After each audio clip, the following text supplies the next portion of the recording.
Moving to Thailand with my new girl, starting fresh. The words on my husband Derek's Facebook post burned into my eyes as I sat at my desk that Tuesday morning. My coffee grew cold beside me as comments started flooding in. Shocked faces, questions, and sympathy reactions from our mutual friends. With trembling fingers, I typed a single-word reply. Okay. My name is Elena Mitchell, and I'm a 52-year-old software engineer living in Chicago. After 23 years of marriage, my husband decided to announce the end of our relationship through social media, thinking I was too naive to fight back. What he didn't know was that I had been watching, waiting, and preparing for months. The signs had started appearing last spring. Derek began working late, guarding his phone like it contained state secrets, and making mysterious weekend business trips. But the real red flag was when he started asking questions about our retirement accounts and investment portfolio. As a senior manager at a construction company, Derek had always left the financial planning to me. His sudden interest sent warning bells ringing through my mind. "You're being paranoid," my sister Kate told me when I first shared my suspicions. Derek wouldn't throw away 23 years of marriage, but I knew better. The same instincts that made me successful in debugging complex computer systems were telling me something was very wrong in my marriage. I started documenting everything. Every late night, every suspicious credit card charge, every password to our joint accounts. I created a folder on my work computer labeled System Backup 2023. Innocent enough if Derek ever saw it, but inside was a detailed record of his increasingly suspicious behavior. The Facebook post was his final act of arrogance. Looking at his smiling profile picture, the one I'd taken during our anniversary dinner just 6 months ago, I felt a strange sense of calm. While he thought he was making a grand exit, he had no idea that I'd spent the last 3 months consulting with Diana, the best divorce attorney in Chicago. I'd already moved most of our joint assets into accounts under my control, documented his pattern of financial manipulation, and secured copies of all our important papers. Derek always joked that I was just a computer nerd who didn't understand how the real world worked. He assumed I would fall apart without him, like some helpless damsel in distress. But 25 years of coding had taught me one vital lesson. The best programs anticipate all possible failure scenarios, and I had planned for this one meticulously. Living with Derek had become a masterclass in overlooking red flags. We met at Northwestern University when I was completing my master's in computer science, and he was finishing his business degree. Back then, I was impressed by his confidence and ambition. He seemed different from the other guys in my program. He could talk about things beyond coding and actually made me laugh. The early years of our marriage were good, or at least I thought they were. We bought our first home in Lincoln Park, a beautiful Victorian that needed work but had potential. I took a job at a growing tech company while Derek climbed the corporate ladder at his construction firm. We talked about having children, but my first pregnancy ended in miscarriage, and somehow, we never tried again. Instead, we poured ourselves into our careers. Looking back, I should have noticed how Derek's attitude toward me shifted as my career took off. When I was promoted to lead engineer, he dismissed it as just playing with computers. When my salary surpassed his, he started making snide comments about how I was lucky to be a woman in tech. But I kept making excuses for him, thinking that's what a good wife did. My wake-up call came during a dinner party last March. Derek was bragging about a new project his company had landed, and someone asked about the software they were using to manage it. Before I could answer, Derek cut in saying, "Oh, Elena doesn't understand these things. She just does basic programming." I felt my face burn as our friends shifted uncomfortably in their seats.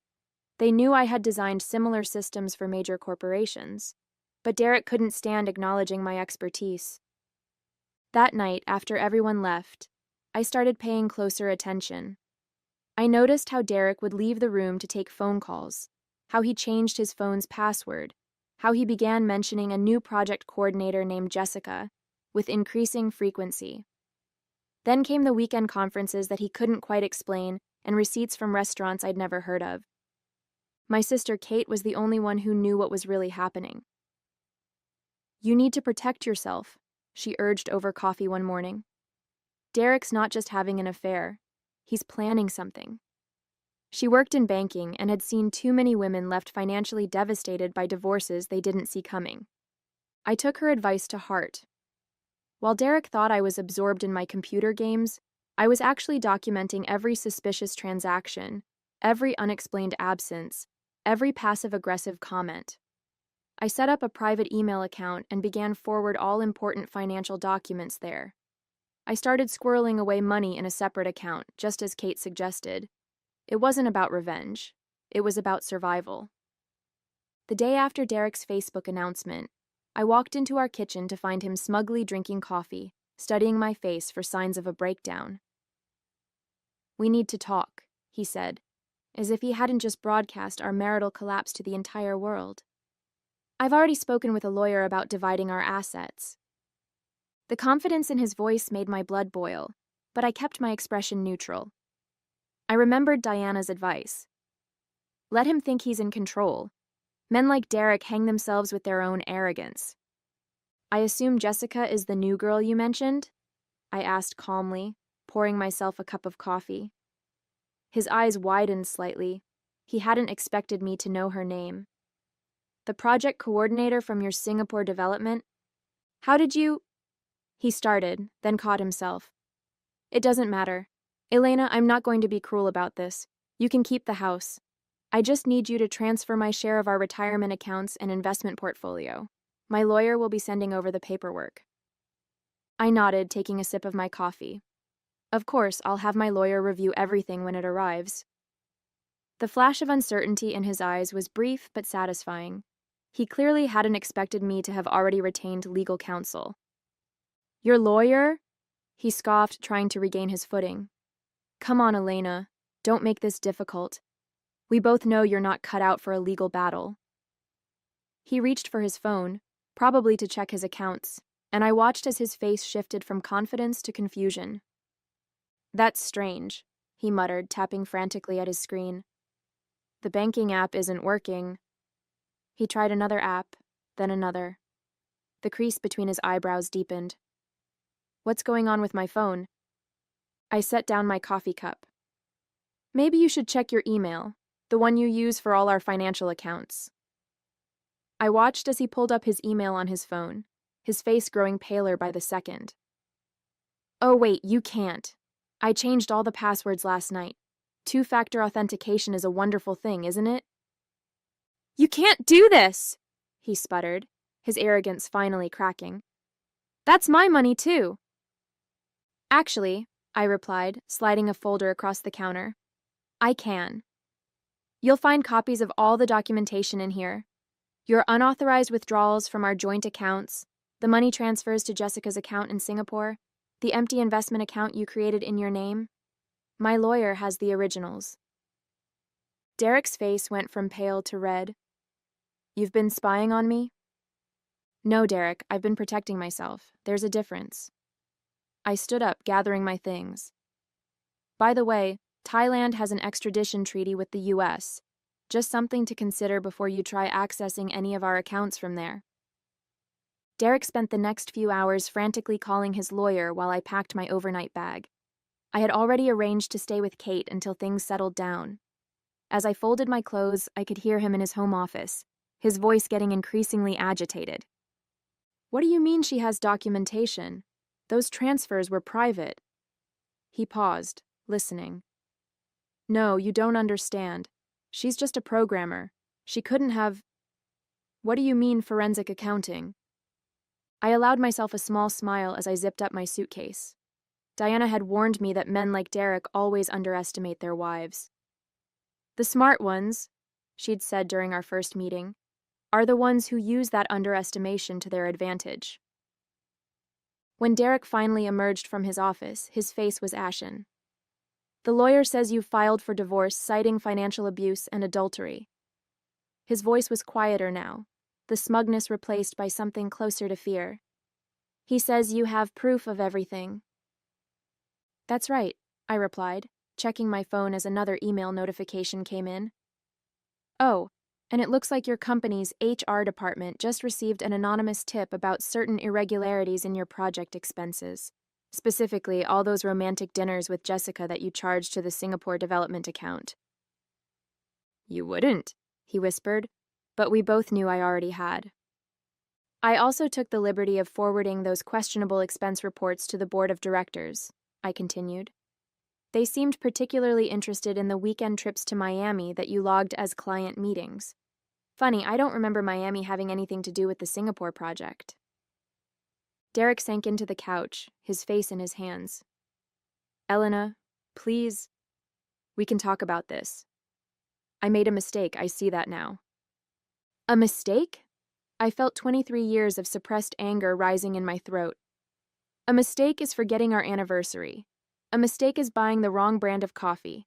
Broadcasting your affair on Facebook and trying to steal our retirement savings. That's not a mistake, Derek. That's a choice. My phone buzzed again. Another email from Diana. Well, would you look at that? I said, scanning the message. The judge has granted an emergency injunction freezing all our joint assets pending the divorce proceedings. I guess those records of your transfers to Jessica's account came in handy after all. What am I supposed to do? Derek asked, his voice small. All my credit cards are linked to our joint accounts. I shouldered my bag and headed for the door.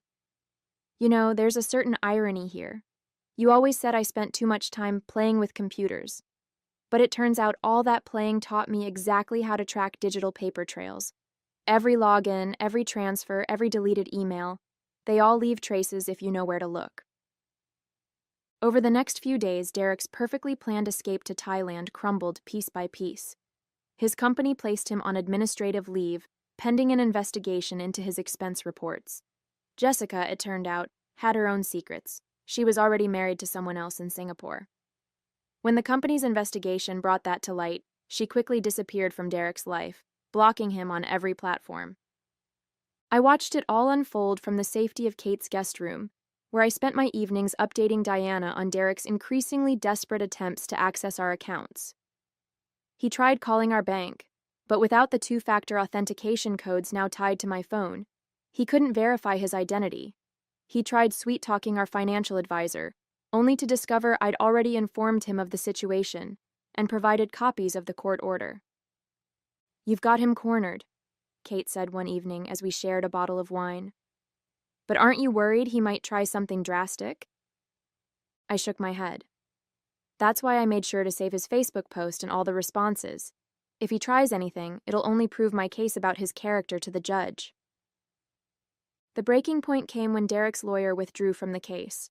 I later learned that Diana had sent him the complete file of evidence I'd gathered. Every suspicious transaction, every inappropriate expense report, every message between Derek and Jessica that I'd managed to recover from our shared cloud storage. Derek started calling me constantly, switching between threats and pleas. You've ruined my life, he shouted in one voicemail. I'll make you regret this. In the next, baby, please, I made a terrible mistake. We can work this out. I didn't respond to any of his messages. Instead, I forwarded each threatening voicemail to Diana, who added them to our growing file of evidence. Every threat he made only strengthened my position. The final blow came when his company concluded their investigation. Not only had Derek been misusing company funds to finance his affair with Jessica, but he'd also been skimming money from project budgets for years. They fired him immediately and filed criminal charges for embezzlement. I was in Diana's office when we got the news. Still think you want to move to Thailand? She asked dryly as she read the email from the company's lawyers. Because now would probably be a good time. I couldn't help but laugh. All those years of Derek treating me like I was naive, like I couldn't possibly understand the real world of business and money. Yet here he was, undone by the very skills he'd dismissed. My attention to detail, my understanding of digital forensics, my ability to follow complex paper trails through computer systems. You know what the best part is? I told Diana. He still has no idea how long I knew, how long I was gathering evidence while he thought I was just his clueless tech wife. 3 weeks after Derek's Facebook announcement, I returned to our house to collect more of my things. I found him sitting on the front steps, unshaven, and wearing wrinkled clothes. The sight was jarring. This disheveled man was nothing like the polished executive who'd been so proud of his fresh start plan. "Elena," he called out as I walked past him to unlock the door. "Please, can we just talk? I've lost everything. My job, my reputation, my future." "And whose fault is that?" I asked, finally turning to face him. "You didn't just try to leave me, Derek. You tried to destroy me. You honestly thought I would just sit there and watch while you drained our accounts and ran off to Thailand with your girlfriend." "I never meant," he started, but I cut him off. "Yes, you did. You meant every bit of it. The only thing you didn't mean to do was fail." I pulled out my phone and showed him his Facebook post, still up there for everyone to see. "You were so proud of yourself, weren't you? So sure that your silly wife would never see it coming." He slumped further, running his hands through his unkempt hair. "The company is pressing charges. They're saying I could face jail time. And Jessica, she won't even answer my calls anymore." "Imagine that," I said dryly. "A woman who'd help a married man steal from his wife and company turned out to be untrustworthy. I'm shocked." "I've got nothing left," he whispered. "They've frozen my accounts, my credit cards are maxed out, and no one will hire me. I can't even afford a decent lawyer anymore." I thought about all the times he'd belittled my career, called my work insignificant, treated me like I was beneath him. Now here he was, undone by the very skills he'd mocked. "You know what your biggest mistake was?" I asked, my hand on the doorknob. "It wasn't the affair, or the stealing, or even that ridiculous Facebook post. It was spending 23 years underestimating me. You were so convinced that I was just some naive programmer who couldn't possibly understand your brilliant schemes." "Elena, please," he tried one last time. "We can start over. I'll make it up to you." I looked at him, really looked at him, and felt nothing but pity. "No, Derek, we can't. But you were right about one thing." I gestured to his Facebook post on my phone. "Someone is getting a fresh start. It's just not you." I left him there on the steps and walked into the house, heading straight for my home office. Through the window, I could see him slowly walking away, shoulders slumped, finally understanding just how completely his plan had backfired. Life settled into a new rhythm after Derek's departure. I moved back into our house, now legally mine as part of the divorce settlement, and focused on healing. Kate stayed with me that first week, helping me rearrange furniture and repaint walls, erasing the traces of my old life with Derek. The divorce proceedings moved quickly, especially after Derek's criminal charges came to light. His new lawyer, clearly less qualified than his previous one, advised him to agree to my terms to gain some goodwill with the prosecution. I got the house, my retirement accounts remained untouched, and most importantly, I got my freedom. Word spread quickly through our social circle. Friends who had commented on Derek's Facebook post now reached out to me privately, offering support and sharing their own stories of betrayal and recovery. Sarah, my colleague from work, convinced me to join her women's support group. At first, I felt out of place. I was the only one there who had managed to turn the tables on her ex. But soon I found myself sharing advice about financial security and digital awareness. "You should teach a class," Sarah suggested one evening after group. "There are so many women out there who don't know how to protect themselves financially." The idea took root in my mind, and I started putting together a workshop on digital financial security for women going through divorce. My first workshop was small, just 8 women gathered in a community center conference room. But as I shared my story and the steps I'd taken to protect myself, I saw something change in their eyes. These women had felt powerless just as I had in the beginning. By the end of the session, they were taking notes furiously, asking questions about bank accounts and password security. The workshops grew. Word spread through divorce attorney offices and women's support networks. Diana even started referring her clients to me. "You're teaching them things their lawyers don't even know," she told me. "You're giving them their power back." I heard through the grapevine that Derek had taken a plea deal on the embezzlement charges. He would serve 18 months in a minimum security prison, followed by probation. Jessica, it turned out, had moved on to her next target, another married executive with access to company funds. Sometimes I wondered if he ever realized how completely his plan had backfired. One morning, about 6 months after Derek's Facebook post, I was checking my email and found a message from a woman in Seattle. She had attended one of my virtual workshops and used my advice to uncover her husband's hidden cryptocurrency accounts before he could drain their savings. "You saved my future," she wrote. "I was ready to give up and accept whatever he offered, but you helped me find my strength." I sat there, reading her words over and over, feeling tears well up in my eyes. All those years of Derek dismissing my skills, treating me like I was somehow less than him.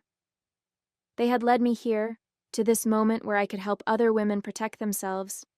There was a certain poetry to it that even my tech-oriented mind could appreciate. As my workshops gained momentum, I found myself facing a decision I never expected. My tech company offered me a sabbatical to focus on developing a comprehensive financial security program for women. The irony wasn't lost on me. The career Derek had dismissed as playing with computers was now enabling me to help others avoid the fate he had planned for me. Kate helped me set up a proper website for the workshops. "You need to document everything," she insisted. "Your story could help thousands of women." She was right. Within months, I was receiving invitations to speak at women's conferences and legal seminars across the country. During one of these seminars, I ran into Jessica's husband, the one in Singapore she'd been married to while pursuing Derek. He had flown in specifically to thank me. My evidence had helped him uncover not just the affair with Derek, but a pattern of similar schemes with other executives. "You saved me from losing everything," he said, shaking my hand. She had it all planned out, just like with Derek. The monthly support group meetings became a cornerstone of my healing process. I watched women arrive broken and scared, then gradually transform into confident survivors. Many of them had stories similar to mine. Husbands who had underestimated them, thinking they were too naive or too weak to fight back. One evening, as I was leaving a workshop, I received a notification on my phone. Derek had finally deleted his Facebook post about Thailand. His profile had been quiet since he began his prison sentence, but that post had remained up all this time, a digital monument to his arrogance. Its deletion felt like the closing of a chapter. I celebrated by treating myself to dinner at the same restaurant where Derek and I had our last anniversary meal. But this time, instead of sitting across from a man who was secretly plotting to betray me, I sat alone with my laptop, finalizing the manuscript for my book, Digital Breadcrumbs, A Woman's Guide to Financial Self-Defense. Diana wrote the foreword for the book. "Elena's story isn't just about revenge," she wrote. "It's about reclaiming your power and using it to lift others up." She was right. Every workshop, every speaking engagement, every woman I helped, it all healed something in me that Derek had tried to break. The advance copy of my book arrived on the same day as my final divorce decree. I placed them side by side on my desk, one document marking the end of my old life, the other marking the beginning of something new and unexpected. My phone buzzed with a text from Kate. "Dinner to celebrate?" I looked around my home office, now converted into the headquarters for my financial security workshops. The wall was covered with thank you notes from women who had used my advice to protect themselves. Each one represented a story of empowerment, of a woman refusing to be a victim. A year after Derek's Facebook announcement, I received an unexpected email from his sister, Marie. She had attended one of my workshops in Boston, not realizing who I was until I shared my story. "I always knew Derek was selfish," she wrote, "but I never imagined he would do something so calculated. I'm proud of you for fighting back." Her words hit me differently than all the other messages of support I'd received. This was Derek's own sister acknowledging not just his betrayal, but my strength in overcoming it. I realized then how far I'd come from that morning when I first saw his Facebook post. The woman I was then would have crumbled, might have even begged him to stay. She would have believed his lies about her being naive and helpless. But that woman was gone, transformed by the very crisis that was meant to destroy her. In her place stood someone stronger, a woman who had turned her pain into purpose. The workshops and speaking engagements weren't just about helping other women anymore. They had become my mission. Every time I helped another woman protect herself, I felt more of my old wounds healing. Derek had wanted to start fresh in Thailand, thinking he could simply discard 23 years of marriage with a Facebook post. Instead, he gave me the push I needed to discover my true strength. Sometimes the worst betrayals lead us to our best selves. Last week, I was organizing my home office when I found an old photo of Derek and me from our wedding day. I barely recognized the naive woman in the white dress, smiling up at a man she thought would protect her. I tucked the photo away in a box marked Past and turned back to my computer, where another thank you email awaited. This one was from a grandmother in Texas who had used my digital security tips to help her daughter escape an abusive marriage. "You taught us that being older doesn't mean being powerless," she wrote. "Knowledge truly is protection." These messages still bring tears to my eyes, but not from pain anymore. They remind me that sometimes our worst moments can lead to our greatest purposes. Derek thought he was writing the end of my story with that Facebook post, but he was actually writing its beginning. My new book comes out next month, and Diana tells me it's already generating buzz in legal circles. I'm booked solid with speaking engagements through the end of the year, teaching women how to protect themselves in an increasingly digital world.